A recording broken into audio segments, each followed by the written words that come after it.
Здравейте, прекрасни! Добре дошли отново на моя канал. Радвам се да ви приветствам с днешното малко по-различно видео. Всъщност аз такива видеа съм създавала и преди и знам, че много ви харесват, затова реших да създам отново такова. Днес ще си говорим, или по-скоро ще ви покажа с какво се хранят децата ми в един произволен ден. Дори в конкретната седмица, когато снимах това видео, не си бях направила седмичен план за храненията в къщи, както обикновено правя. Така че храненията в този ден, който сега ще видите, са абсолютен фристайл.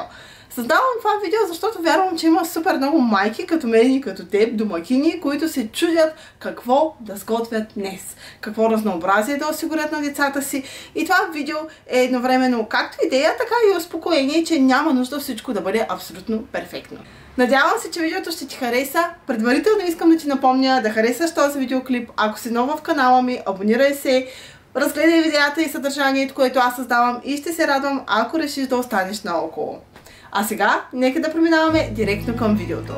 Днес за закуска реших да сервирам на децата бъркани яйца. Правя ги с прясно мляко.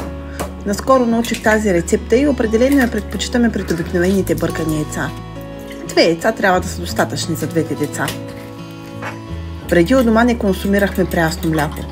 Всъщност, аз все още упорито го избягвам. Но децата ми все по-често го консумират. Ще ви покажа как правя тигана ми от неръждаема стомана незалипваща. Трика е предварително да загреете тигана толкова, че капчици вода, когато капнат, да подскачат в него, а не веднага да се изпаряват.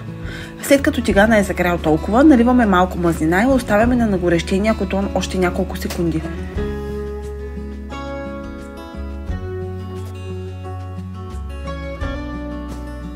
След това със салфетка внимателно избърсваме излишната мазнина. Намаляме силата на котлона и започваме да готвим.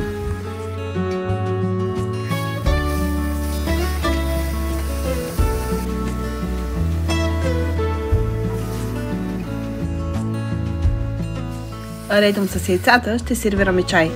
Наскоро се запознах с чайовете на Биосет и започнахме да опитваме различните им вкусове. Допадат ми. Чаят подслаждам с мед. Късметлика съм, че децата ми обичат пчелни продукти и щедро им предлагам такива.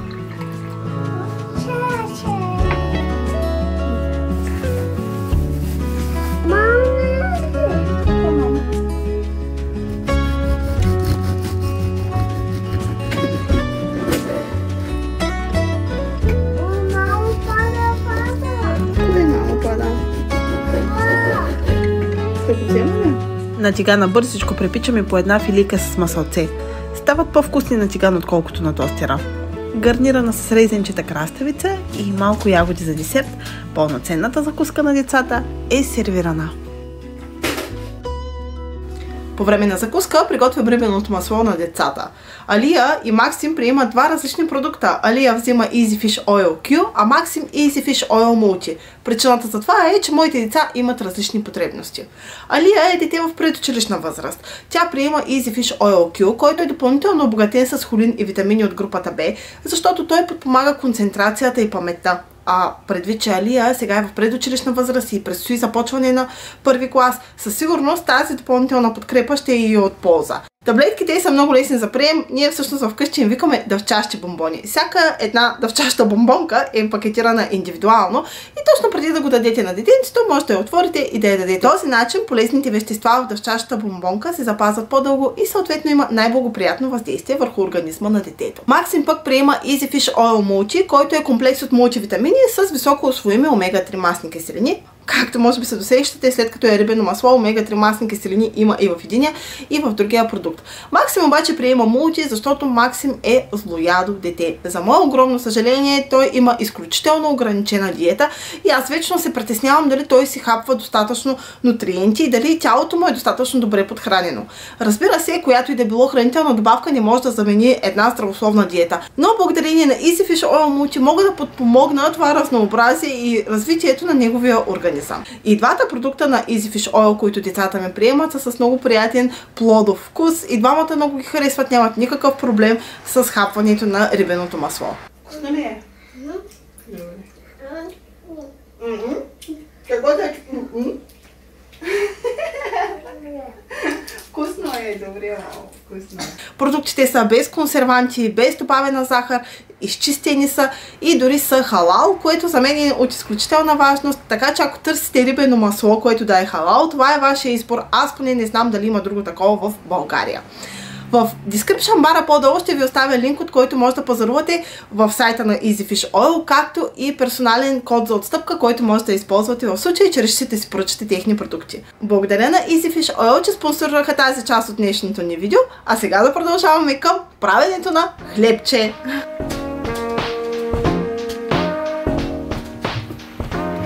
Хляба ще изпечем с Алия, когато тя се прибере от училище, но на тестото му трябва време за да втаса. Правя хляба с мая.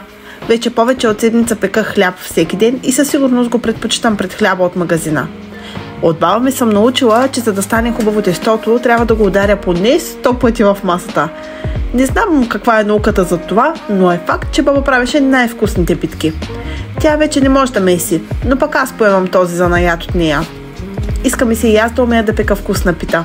В наши дни изкуството на домакинската работа е забравено и дори пренебрегвано. А аз смятам, че в него се крие женска сила и мъдрост.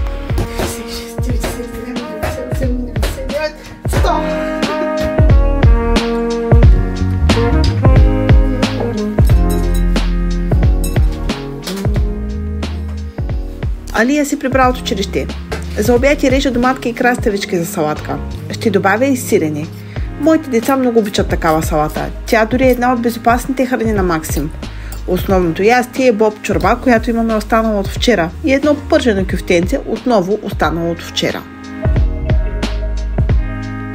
Време е да изпечем хляба. Алия обича да играе с тестото. Тестото също се чувства добре в ръцете на Алия. Съдя по вкусните хлебчета, които се получават. Ако се чудите защо Алия на тези кадри има татуировка, а на предишните нямаше, то е защото бях забравила да ви снимам процеса по оформяне на хлебчетата и тяхното изпичане. Не исках да пропускам тази демонстрация и затова ви я заснех в различен ден.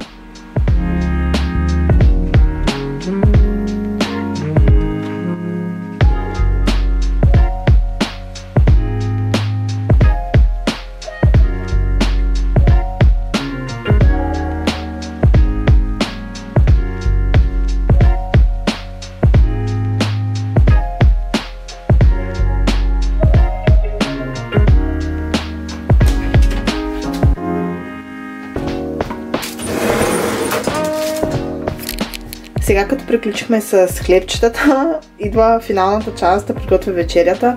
Нарязала съм малко спанак, малко лук. Тук съм настъргала моркови, струват ми се, че са твърде много, ама ще видим. И тук има домати и половин домат и една пиперка, червена пиперка. Тези зеленчуци ще сотирам сега на тигана, след което към тях ще добавя сметана за готвене и малко кашкавал. И това ще е сосът за нашите спагети тази вечер. Децата ще ядат спагети. Ние с Еди ще доизедем боба, който остана, понеже има една-две порцийки.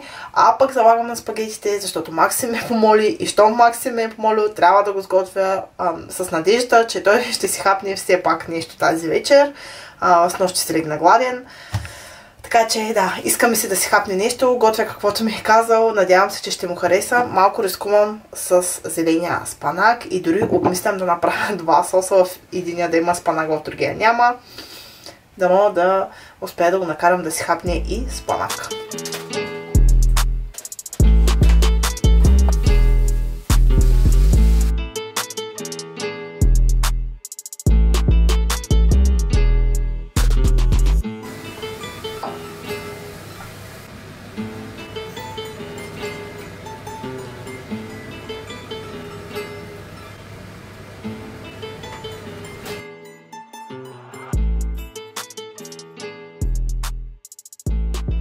Вечерта съвсем спонтанно с нашите комшии решихме да вечеряме заедно. Направих голяма салата отново с домати, краставици, лук и сирене, която децата даже не я помирисаха.